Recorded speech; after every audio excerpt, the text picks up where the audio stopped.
A 37% drop in a single day. No big headlines, no announcements, no reason anyone could see. That's not a normal crash. That's a hit job. Silver sat at $121 early Friday. By the end of the day, it was $75. That's $46 just wiped out in 6 hours. Gold? Same story. Down from $5,600 to $4,700. $900. Vanished. Now, here's the weird part. Nothing happened. There was no war, no new pandemic, no banks melting down. News wires were silent. Not a word from any major outlet. Just crickets. But we all watched the biggest one-day gut punch in precious metals in years, and nobody could explain it. I can. And once you see what I dug up, you'll get why this keeps happening. Why it happened back in 1980, again in 2011, and why it'll happen again. 3 times in 50 years. Same setup. Same weapon, same fallout. This isn't some wild-eyed conspiracy theory. It's in the history books, plain as day. I'm the chill guy here, and on this channel we cut the noise and get to what really moves markets. No hype, no headline spin. If you're new, hit subscribe. Like the video if you want more of this stuff. It helps the people who need it find it. So, rewind to Friday morning, January 30th, the last trading day of the month and the week. Silver's at $121. January had been insane for silver, up 65% in just a month. Everyone was hyped. Analysts were tossing out $200, $300 price targets. People called it the rally of a lifetime. Social feeds were pure euphoria. Everyone felt like a genius. Bought the dip, getting rich. Then, 9:30 a.m., New York time. Market opens. And wham! A tidal wave of sell orders smashes into silver, not regular folks locking in profits. This was big money, huge blocks, millions of ounces dumped in seconds. You don't see that kind of coordinated move by accident. Silver tanks, 121, 115, 110, then crashes under $100. That $100 level everyone thought was ironclad? Gone in minutes. It just kept falling. $95, $90, $85, $80. Stop losses triggered everywhere. Margin calls flooded in. T-raters got liquidated whether they wanted to sell or not. The system sold for them. By the close, silver was $75, gold was $4,700. 6 hours, 37% gone. Hundreds of billions vaporized. I watched it happen live.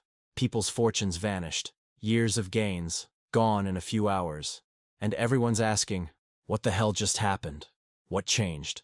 The official answer, nothing. Just a correction, they said. Markets got overheated. It's a healthy pullback. That's the story they gave you. But here's what really went down. Go back 60 days, watch the timeline. December 12th. Silver's hot, making headlines. CME Group, the exchange running silver futures, raises margin requirements 10%. Barely a blip in the news. December 29th. Silver still surging. CME jacks up margins again, this time by 25% overnight, no warning. December 30th, less than 24 hours later, another hike. 2 jumps in 2 days.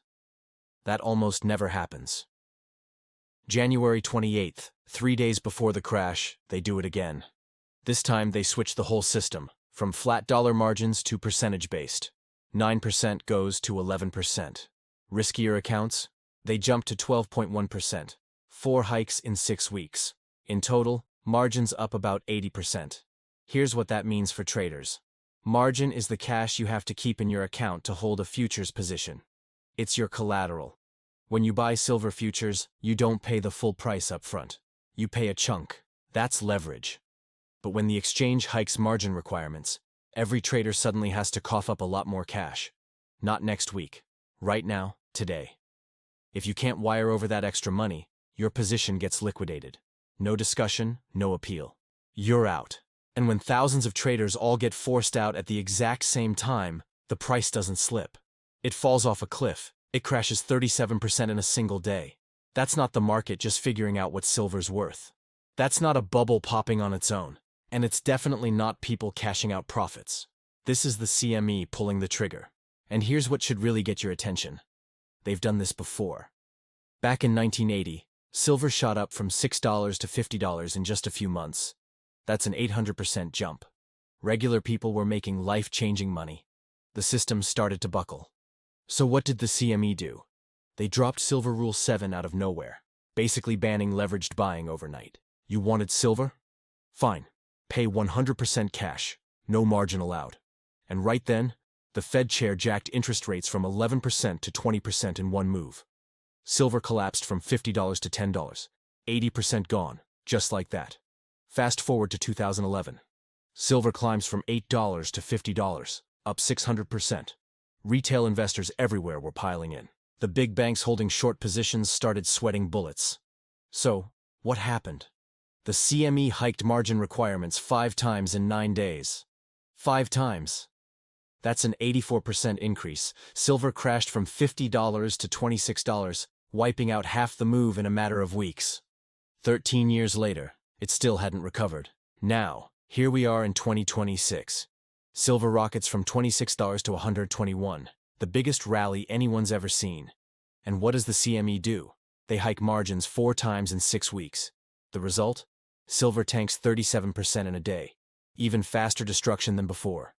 1980, 2011, 2026. 3 times in 50 years. Same story, same move, same devastation. See the pattern? Every time silver looks like it's about to break out, every time regular people start stacking real wealth in metals, every time gold and silver begin to reveal cracks in the paper system, the same playbook drops. This isn't some fluke. It's not just risk management. It's a system, a repeat performance, always rolled out when silver gets too strong. Once is just bad luck. Twice is suspicious. 3 times? That's a pattern. So, why does this keep happening? Why such a heavy hand on silver? Honestly, it's not about silver itself. It's about what silver stands for, what it threatens, what it shows the world. It comes down to the dollar. America has this one superpower, the world's reserve currency. If you want to buy oil, trade globally, build up your central bank, you need dollars. That's why the US can print trillions and keep going, why $30 trillion in debt doesn't sink the ship. Because the world has no choice. Everybody needs dollars. Everyone's locked into the American system, whether they like it or not. But things are shifting. Fast. Last year, central banks bought 800 tons of gold. Not dollars, not treasuries, real metal, locked in vaults. In January alone, they dumped $48 billion in U.S. treasuries. The dollar's share of global reserves just dipped to 58%, the lowest since '95, and that drop is speeding up. Here's the number that should keep folks in Washington up at night. For the first time ever, gold now makes up a bigger chunk of central bank reserves than U.S. treasuries. Central banks trust metal more than America's IOUs. That's not a minor detail. That's the ground shifting. Who's leading this? China, Russia, India, Brazil, South Africa, the BRICS group. They're building payment systems that skip the dollar entirely. They're settling trades in their own currencies. They're stacking gold like their future depends on it, because it does. And look at what else China's up to. They control around 60–70% of the world's silver refining, not mining, refining. They're the gatekeepers now. Sure, you can dig up silver in Peru or Mexico, but a ton of it ends up processed in China. Without those refineries, the whole silver supply chain tightens up overnight. And silver's just a piece of it. China handles about 90% of the world's rare earth elements, the stuff inside your phone and laptop. Electric cars, military tech, you name it. China's got its hands on almost everything that matters. They refine 98% of the world's gallium, which is huge for semiconductors. They process 80% of the cobalt that ends up in lithium batteries and electric vehicles. 60% of the world's lithium refining? That's them too. If it's a modern gadget, chances are it passed through a Chinese facility at some point. And just this year, China put silver on its national security resource list, slapped export controls on it. Same status as military materials. So here we are. 2 superpowers, 2 wildly different worldviews. China's betting big on physical resources. Metals, supply chains, actual stuff you can hold. That's their play. They spent decades building this grip, and now they're cashing in. The US? It needs the opposite. Cheap metals, quiet gold, and global wealth sitting safely in dollars and treasuries where they can keep tabs on it. Because let's be real, if silver ever rockets to $500 or gold hits $10,000, what does that say about the almighty dollar? It screams that paper money lost. All that printing, all those promises, finally exposed. And that's a message the US can't afford to let loose. So, silver gets crushed. Remember 1980? Or 2011? Margin hikes, forced selling, prices in freefall. And while all this chaos plays out, China keeps stacking up physical metal. They're draining vaults, buying more, while the West panics and dumps what it has. This isn't just market management, it's financial warfare. East versus West, paper versus metal, dollar versus real stuff. Then Friday hit, and you watched it unfold live. Even the dollar itself told the story. The dollar index had been sliding for months, from 110 all the way down to 95.55.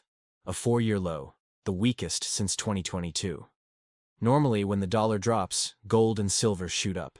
Simple math. Metals are priced in dollars, so a weaker dollar means you need more dollars to buy the same ounce. A falling dollar shows people are losing faith in paper money, so they run to hard assets. That's why precious metals always perk up when the dollar goes soft. But something snapped right at 95. The dollar stopped falling, found its floor, and started climbing. And boom, metals tanked at that exact moment. You really think that's an accident? The dollar turns around, and silver drops 37% in a single day. Margin hikes trigger forced selling crushes the price, and the dollar rebound gives everyone the perfect excuse. Metals were too hot, the dollar's coming back, nothing to see here. This is what coordination looks like, a system scrambling to defend itself from all sides. Now, take a look at the physical silver market. Before Friday's crash, back when silver sat at $121, mints all over the world were already overwhelmed. Perth Mint in Australia? They stopped taking wholesale orders because the backlog was just too big. The US Mint quit selling silver eagles. Dealers couldn't deliver. Silver was $121, and you still couldn't get your hands on the real thing. Now spot says $75. Go ahead. Try to buy an ounce today. Call your dealer. Check the online shops. Look at those premiums over spot, if there's even any inventory left at all. The paper price says $75, but the physical market tells a whole different story, because paper silver and real physical silver just aren't the same thing. Friday made that crystal clear. Paper silver can be conjured up with a keystroke. It can get crushed overnight when they raise margins. The rule makers pull the strings, exchanges, rules, the whole game. They control it. But here's the thing. You can't print physical silver. You can't erase it with a margin call. It sits in the real world, outside their system. If you're holding the real stuff, nobody can margin call it away from you. Nobody can change the rules in the middle of the night and force you to sell. It's yours, period. 2 markets, 2 prices, 2 realities, and the gap between them just keeps getting wider. While America panicked and dumped on Friday, traders got liquidated left and right, and the paper price crashed by 37%. Meanwhile, China was buying. Shanghai vaults lost 27 tons of silver in one day last week. Not because it was sold into the market, but because buyers took delivery. Real silver, out the door. This isn't new. It's been happening for months. Western investors keep flipping paper contracts, and Chinese buyers keep taking delivery. Vaults keep emptying. Metal keeps moving east. America dumps paper. China grabs the metal. America tanks the price. China just says, "Thanks for the discount." One side trades promises on a screen. The other loads up trucks with actual bars. So, who actually gets what silver is worth? Who's thinking long-term here? And here's the kicker. The fundamentals didn't budge on Friday. Not even a little. Silver's been in a supply deficit for 5 years straight.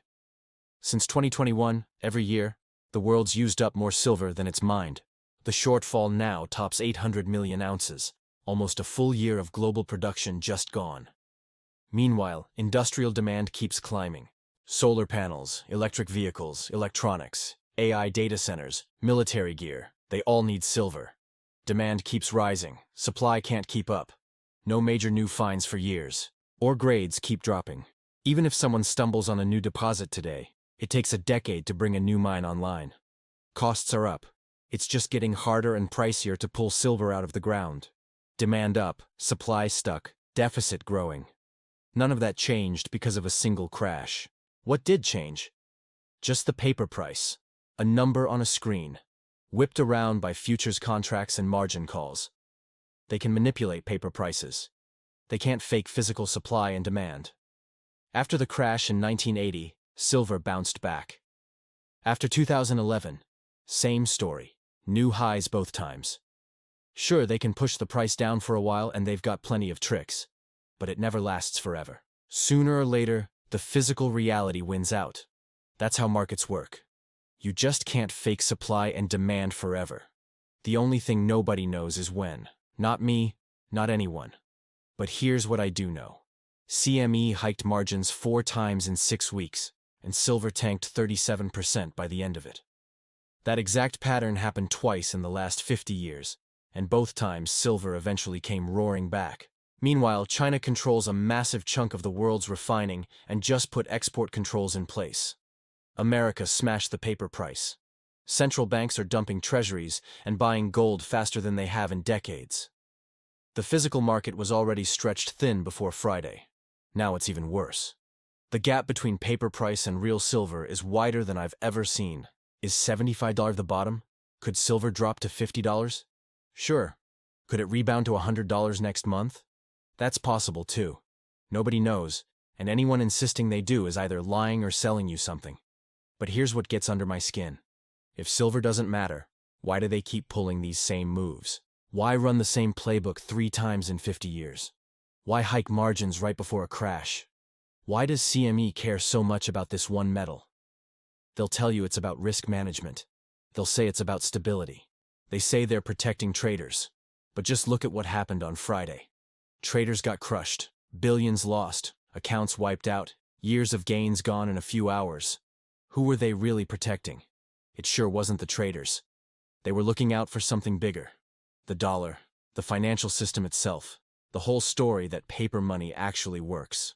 And this isn't new. It's the same movie, just a different year.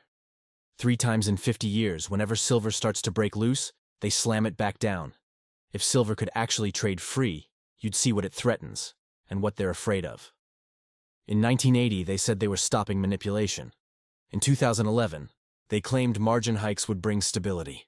In 2026, they'll probably call it a healthy correction, nothing out of the ordinary, move along. But the pattern's right in front of you. Margin hikes, perfect timing, everyone coordinated. 1980, 2011. Now again, China's piling up metal while the US dumps it. Central banks are choosing gold, not treasury bonds. Here's the part they really don't want you to get. The paper price says silver is $75, but paper's just a promise, an IOU that can be changed, hiked, or defaulted on whenever it suits them. But metal? Metal is real. It exists. You can actually hold it. A central bank can't just print more of it. You can't hack it. The government can't freeze it or margin call it out of your hands. They can crash the paper price, sure, but they can't crash the metal itself. They can blow up futures contracts, but they can't touch physical silver sitting in your safe. Markets can be manipulated, but reality doesn't play along forever. They keep printing trillions. Silver can't be printed. In the end, one of those has to win. And if you look at history, it's already made its choice. Right now, a ton of voices are telling you to sell. Cut your losses. Get out while you can. Maybe that works in the short run. Maybe silver drops even more. I have no clue what happens tomorrow. But ask yourself this. If silver was worthless, if gold didn't matter anymore, if precious metals were just relics, why are they fighting so hard? Why jack up margins 4 times in 6 weeks? Why run the same playbook for 5 decades? Why is China stacking metal while America smashes the price on paper? You don't go to war against something that's irrelevant. The size of the attack tells you the value of what's under fire. So keep this in mind when you make your call. Friday wasn't just a crash. It was a message, a reminder about who runs paper markets, a show of force. At the same time, it was proof that silver still matters, that precious metals still threaten the system. 50 years of fiat money, endless printing, and they still can't make gold and silver go away. Honestly, that's the most bullish signal you'll get. They called it a crash. I call it a crime scene. They called it volatility. I call it the same old playbook, yet again. They called it risk management. I call it the system showing you exactly what it fears. 37%, one day, no real news, no answers. Now you know why. Margin hikes. The same script as 1980 and 2011. China versus America. Paper versus metal. It's a financial war and most people don't even see it. The data's out there. The dates are public. The pattern's obvious for anyone who wants to look. What you do with that, well, that's on you. Chill guy out. If you want more breakdowns like this, hit subscribe and drop a comment. Was this just a normal market swing, or are we seeing the same playbook again?